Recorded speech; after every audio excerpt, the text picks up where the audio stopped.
इस वीडियो को एंड तक वॉच करने के बाद तुम्हारी पीवीपी कुछ इस तरीके की होगी। अगर तुम भी किसी एसएमपी को ज्वाइन करना चाहते हो बट ना तो तुम्हें पार्कोर आता है, ना तुम अच्छे बिल्ड बना पाते हो एंड पीवीपी तो तुम्हें आती नहीं है, ऐसे में तो बिल्कुल सही वीडियो पर आए हो। फिर अगर आप अपनी पीवीपी को जो है भाई मास्टर कर लेते हो, तुम मेरी तरह डेडलिस्ट प्लेयर बन सकते हो। बट अगर तुम्हें पीवीपी का पी भी नहीं आता है तो कोई बात नहीं, मैं आज की इस वीडियो के अंदर तुम्हें पीवीपी करना सिखाने वाला हूँ। अच्छा, सबसे पहले एक बात समझो, पीवीपी दो तरीके की होती हैं, एक होती है एमसीपी बेडरॉक वाली, एक होती है जावा वाली। अब इन दोनों में अंतर क्या है, सबसे पहले वो क्लियर कर देता हूँ। एमसीपी बेडरॉक वाली में इसमें तुम जो है क्लिक स्पैमिंग कर सकते हो। अगर तुम्हारे सामने कोई बंदा है तो तुम जल्दी जल्दी अपने फ़ोन पे जो है टैप टैप करके उस वाले बंदे को किल कर सकते हो।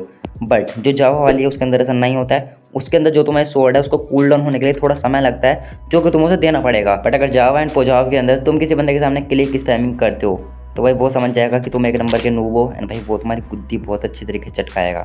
तो देखो, सबसे पहले इस सारे वीडियो को मैं 3 स्टेप में डिवाइड करने वाला हूँ। सबसे पहले सुनते हैं स्टेप 1।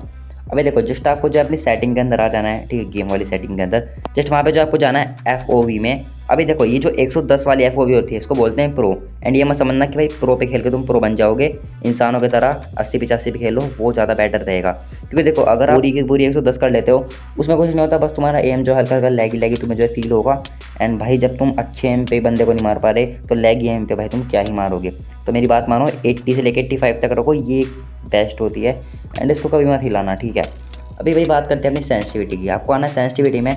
सेंसिटिविटी को ये मत सोचना कि भाई पूरी 100 कर लेंगे तो घुमा घुमा के 360 रोटेट करके मारेंगे, ऐसा नहीं होता है।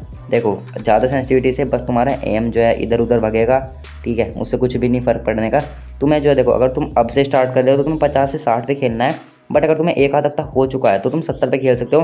एंड मेरी मान तो 70 से आगे बढ़ाना मत। बट अगर कुछ ज़्यादा तुम्हारे सामने 20-30 बंदे आ जाते हैं तो भाई तुम फिर 100 करके खेलना, क्योंकि जब भाई तुम अगर मारोगे ना तो एक ना एक हिट तो भाई लगेगी बंदे को। स्टेप नंबर 2 में मैं तो बताने वाला हूँ प्रैक्टिस आपको कैसे करनी है। अगर तुम्हें क्रिट नाम की किसी भी चीज़ के बारे में नहीं पता है तो कोई बात नहीं, मैं समझाता हूँ। देखो, क्रिट होती क्या है, जब तुम एक बंदे को उछल के हिट करते हो एंड जो फिर उस बंदे के अंदर जो है चांद सितारे निकलते हैं, उसी को बोलते हैं क्रिट हिट। अभी देखो, ये क्रिट हिट का फ़ायदा क्या होता है, जस्ट मान लो आप एक बंदे को सिंपल हिट मार रहे हो, उससे उसको ज़्यादा डैमेज पहुंचेगा नहीं। बट अगर तुम उछल के उसको एक हिट मार रहे हो तो एक हिट में जितना मैक्सिमम डैमेज उस बंदे को हो सकता है उतना डैमेज होता है, उसको बोलते हैं क्रिट। यानी कि एक सिंगल हिट से जो एक नॉर्मल हिट होता है उसका डबल डैमेज होता है क्रिट। अब आपको समझ में आ गया कि भाई क्रिट होता क्या है। अभी जस्ट बात करते हैं आपको प्रैक्टिस कैसे करनी है। सबसे पहला देखो भाई, तुम्हें करना क्या है, तुम्हें ऐसे जो है 3 आर्मर स्टैंड को लगा देना है, उनको भाई तुम्हें नेदरराइट में सजा देना है। फिर तुम्हें उछल उछल की जो है पे क्रिट मारनी है, क्योंकि इससे क्या होगा, इससे तुम्हारी क्रिट मजबूत होगी। एंड जब तुम भाई किसी बंदे के सामने खेलोगे तो तुम भाई क्रिट मतलब भूलोगे नहीं, तुम उस बंदे को क्रिट मारोगे एंड जल्दी जो उसको ढेर कर दोगे। जस्ट देखो, आपको जो इस तरीके से प्रैक्टिस करनी है जिस तरीके से तुम देख पा रहे हो। एंड फिर देखो, एक तरीका और है प्रैक्टिस करने का। लिटरली जो बेडरॉक वाले बंदे हैं इनके लिए मैंने एक एडन दिया हुआ है, ठीक है, कमेंट बॉक्स में तुम्हें मिल जाएगा। वहाँ पे उसमें होगा क्या, वहाँ पे तुम्हें 3 तरीके के ऐसे बोट मिलेंगे। एक मिलेगा ईजी, एक मिलेगा नॉर्मल, एक मिलेगा हार्ड एंड एक मिलेगा स्पेशल। अभी देखो, इन तीनों में फ़र्क क्या है वो मैं तुम्हें पहले बता देता हूँ। जो ईजी वाला है वो तुम्हें इतना मारेगा नहीं, जो नॉर्मल वाला है वो तुम्हें मारने से छोड़ेगा नहीं, स्पेशल वाला तुम्हें भगा भगा के मारेगा एंड जो हार्ड वाला है वो तुम्हें सांस भी नहीं आने देगा मारते मारते। तो देखो, अगर तुम प्रैक्टिस अच्छी तरीके से करते हो तो तुम इन चारों को जो है मार सकते हो ईजिली, कोई दिक्कत वाली बात नहीं हो पाने की, ठीक है। बट देखो, प्रैक्टिस करनी है। अगर तुमसे कोई बंदा ये कह रहा है कि इस वाले एडन को लगा ले एंड फिर तो भाई पीवीपी में बढ़िया हो जाएगा, ऐसा कुछ भी नहीं होने का भाई। मेरी बात मानो, एडन वेडन किसी के चक्कर में मत जाओ। हाँ, भले अगर तुम्हारा गेम लैग करता है तुम क्लाइंट व्लाइंट का इस्तेमाल कर सकते हो, फेदर क्लाइंट का। बट बाकी भाई मैं कहूँगा ऐसा कुछ भी ऐसा मतलब ऐसा कोई भी पैक बना ही नहीं है माइनक्राफ्ट के अंदर जिसे अगर तुम लगा लेते हो तो भाई तुम्हारी पीवीपी में मास्टर हो जाएगी।